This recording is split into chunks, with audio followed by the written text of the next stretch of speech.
$245,903. That's how much the NOPD's highest overtime earner was paid overall in 2024, nearly $250,000, paid to Sergeant Henry Burke. To put that in perspective, as an NOPD police sergeant, Burke's regular salary is just more than $83,000 a year. But according to documents Fox 8 obtained, last year he rang up more in overtime than his base salary, $121,000 in OT. And he's not alone. In 2024, 23 NOPD officers clocked more in overtime than their base salary. The majority of those are senior police officers, like Brandon Coleman, who nearly tripled his $64,000 base salary with overtime. In all, Coleman collected more than $217,000 last year. Follow the money. Follow the money. When you have officers, they start going over 160, 180, $200,000, it is extremely difficult to get there. Forensic scientist and NOPD watchdog Skip Gallagher has been tracking NOPD overtime for years. He believes some officers on the force could be padding their timesheets. The pay records scream this. They absolutely scream this.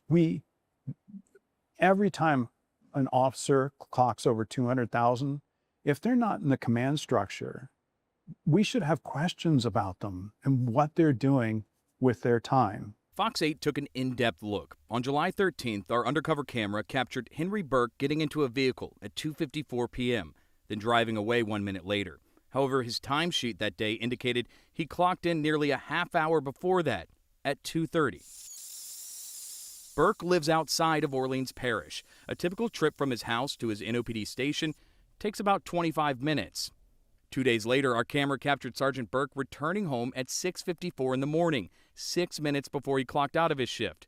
The next day, July 16th, Burke left his home at 3:02 in the afternoon, more than 30 minutes after clocking in for his shift. During an interview with NOPD Chief Ann Kirkpatrick last week, she indicated officers traveling home should not be on the clock. What constitutes an officer off the clock? Is it when they get home, or is it when they leave? No, the when parish? they leave, their duty hour has come to an end, they're off duty, and then they have take-home vehicles, so they drive home.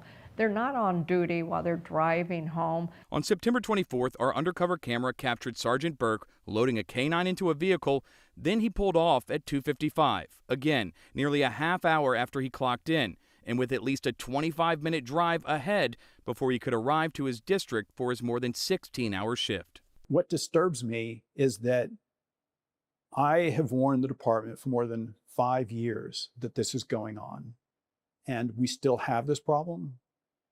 You need to put credible resources towards fixing this problem.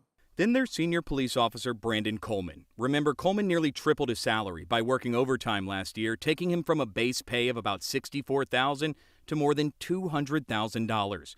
According to NOPD payroll records, last year, on 146 different days, he claimed to work 16 hours or longer. Fast forward to July 22nd of this year. Coleman's initial timesheet indicated he worked a 16-plus hour shift from 6:25 in the morning until 11 that night. But our camera didn't capture him getting into his unit until 10:08 a.m., hours after he clocked in that day. The next day, he's clocked in for what he initially claimed was another 16-hour day on his timesheet, from 6:25 in the morning until 11 at night. But our video shows he didn't leave until 8:11 in the morning. See the camera right here. Then on July 28th, Coleman discovered our undercover camera. Then, on July 29th, the next day, Coleman clocked in at 6:25 in the morning, but didn't leave his home until 7:41 a.m., more than an hour later. His NOPD SUV returns that evening at 6:37, but he didn't clock out until 7 p.m. The next day, nearly the same thing. Coleman clocked in at 6:25, but our camera showed he left more than an hour later at 7:48. That is really disturbing, and it's really disturbing also, compounding the fact that we are in such a budget crisis and that every cent matters at this point. And so to see any level of abuse is incredibly disturbing and something that the chief has to handle. New Orleans Mayor-elect Helena Moreno says the overtime questions Fox 8 raised should be addressed immediately. There is no room for abuse. There's just not. And so any abuse that is discovered has to be absolutely cut out. I've had conversations with the chief.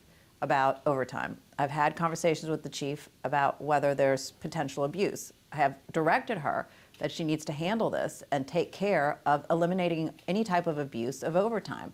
During an interview with Chief Kirkpatrick last week, she indicated the Office of the Inspector General is currently auditing overtime across the department. As I said, look at all of us, do a report, give me names of people that you see are indiscretion.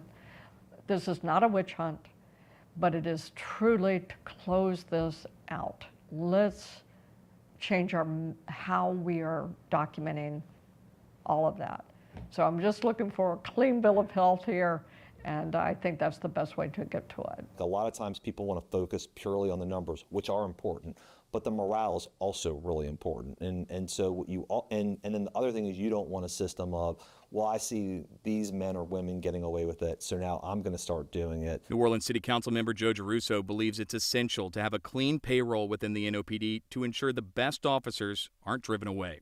You want to make sure A, people are following the rules. That's always the most important. But that B, if there is these overtime issues where you're pointing them out, that you have strong leadership taking that action where there are problems. Gallagher believes the numbers should be enough to raise red flags and wants to see the department create genuine checks to ensure overtime isn't abused. We don't have enough oversight. We really need to know, what is that officer doing for that overtime? Is it a positive thing? Are we getting something for our money? Because that overtime costs us a lot. And we need to know that we're getting something of value and they're actually doing something. Moreno says even in the wake of a major city budget deficit, she understands overtime is a necessity and says while public safety is a top priority, the department must ensure its integrity isn't questioned because of unchecked overtime. I told the chief she needs to get, a real handle on what's going on with overtime in her department. And obviously what you're bringing forward, she needs to look at and review and, verify independently that all is accurate. We reached out to Burke and Coleman about our findings. Both declined to comment. We also asked for an interview with Chief Kirkpatrick to discuss our specific findings about the officers, but her communications team told us she's out of town. The OIG said its investigation into the NOPD's overtime policies is ongoing, writing in a statement, "We will continue to identify and mitigate fraud, waste, and/or abuse relating to city payroll, including NOPD overtime policies, procedures, and usage." Back to you.